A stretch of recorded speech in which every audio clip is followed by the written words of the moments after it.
Malam Jumat Kliwon di Jakarta Selatan biasanya tidak pernah benar-benar sepi. Tapi di depan gerbang TPU Jeruk Purut, kebisingan kota seolah tersedot ke dalam lubang hitam yang hampa. Rina, gadis berusia 20 tahun yang malam itu mengenakan jaket denim pudar, berdiri mematung. Di tangannya, sebuah ponsel dengan aplikasi perekam video menyala, meski layarnya hanya menangkap kegelapan yang pekat. Pernahkah kalian merasa bahwa udara di sekitar kalian tiba-tiba berubah menjadi berat, seolah oksigen digantikan oleh uap dingin yang menusuk paru-paru? Itulah yang Rina rasakan saat langkah pertamanya menyentuh aspal retak di area pemakaman. Menurut data yang sering berseliweran di forum misteri, TPU Jeruk Purut bukan sekadar tempat peristirahatan terakhir. Ini adalah rumah bagi salah satu legenda urban paling berdarah di Nusantara, Pastur Kepala Buntung. Konon, ia adalah seorang rohaniwan yang menjadi korban salah sasaran di era kolonial, dipenggal karena dikira mata-mata, dan kini arwahnya salah pulang, mencari makamnya yang seharusnya berada di unit Kristen Tanah Kusir, namun terperangkap selamanya di sini.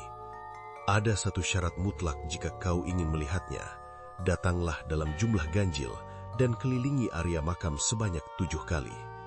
Rina datang sendirian, sebuah keputusan yang mungkin akan ia sesali seumur hidup. Langkah pertama dimulai. Bau bunga kamboja yang layu bercampur dengan aroma tanah basah menyeruak, menusuk indera penciuman Rina. Sunyi, terlalu sunyi untuk ukuran Jakarta. Mengapa suara klakson di jalan raya luar sana tiba-tiba menghilang? Rina berbisik pelan ke arah kamera, suaranya bergetar. Putaran pertama, masih belum ada apa-apa. Namun di sudut matanya, ia melihat sesuatu yang ganjil. Di bawah pohon kembar yang melegenda itu, bayangan hitam besar tampak bergerak. Bukan bayangan pohon, melainkan sesuatu yang lebih padat, lebih gelap.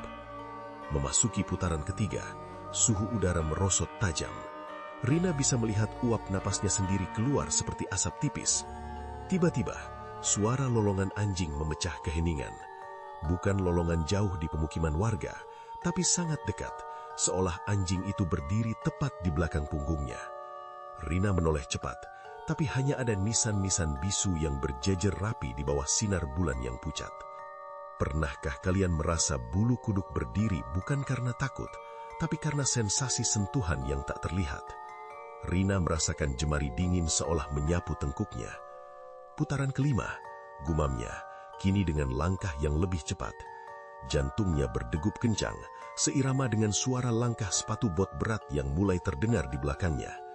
Tap, tap, tap. Langkah itu berat, diseret, dan setiap kali Rina berhenti, suara itu ikut berhenti. Dia tidak berani menoleh lagi. Pikirannya melayang pada cerita para penjaga makam tentang anjing hitam bermata merah yang selalu mendampingi sang pastur. Bau busuk, seperti daging yang dibiarkan membusuk di bawah terik matahari selama berminggu-minggu, mulai menggantikan wangi Kamboja. Itu adalah bau kematian yang murni. Di putaran ketujuh, Rina kehilangan keberaniannya.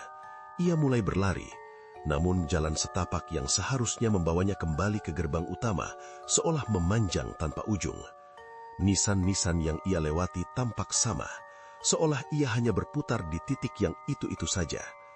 Tiba-tiba, ia tersandung akar pohon tua dan jatuh tersungkur.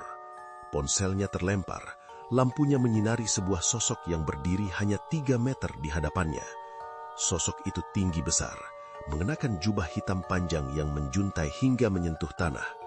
Di lehernya tidak ada apa-apa, hanya potongan daging menghitam yang rata dengan pundak. Di tangan kirinya, sosok itu menenteng sesuatu yang bulat, terbungkus kain kafan yang ternoda darah kering. Itu adalah kepalanya sendiri.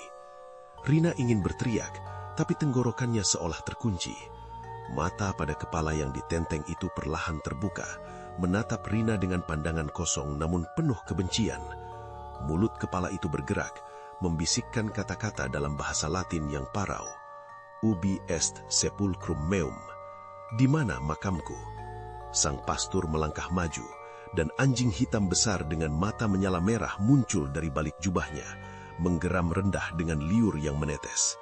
Dengan sisa tenaga, Rina bangkit dan berlari babi buta. Ia tidak peduli lagi dengan arah.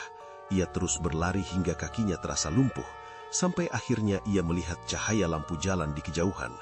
Ia berhasil keluar. Ia sampai di pinggir jalan raya, terengah-engah dengan tangisan yang pecah. Seorang tukang ojek yang mangkal di dekat sana menghampirinya dengan wajah cemas. "Neng, kenapa? Habis dari dalam ya?" Rina hanya mengangguk lemas, merasa bersyukur masih bisa menghirup udara dunia nyata. Namun saat ia sampai di rumah dan mencoba menenangkan diri di kamar, keheningan kembali terasa mencekam.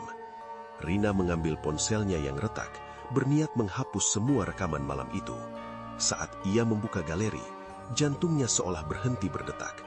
Di video terakhir, saat ia berlari keluar gerbang, kamera sempat menoleh ke belakang secara tidak sengaja. Di sana, di bawah lampu jalan yang remang-remang, sosok pastur itu berdiri tepat di belakang motor ojek yang ia tumpangi tadi. Dan yang lebih mengerikan, di cermin rias kamarnya sekarang, Rina melihat sebuah pantulan, bukan wajahnya yang pucat, melainkan sosok tanpa kepala yang berdiri tepat di belakang kursinya, dengan tangan yang perlahan terjulur, seolah ingin meraba leher Rina. Apakah kalian yakin saat kalian meninggalkan tempat angker, tidak ada yang ikut pulang bersama kalian? Ikuti terus cerita lainnya hanya di Mistik Nusa.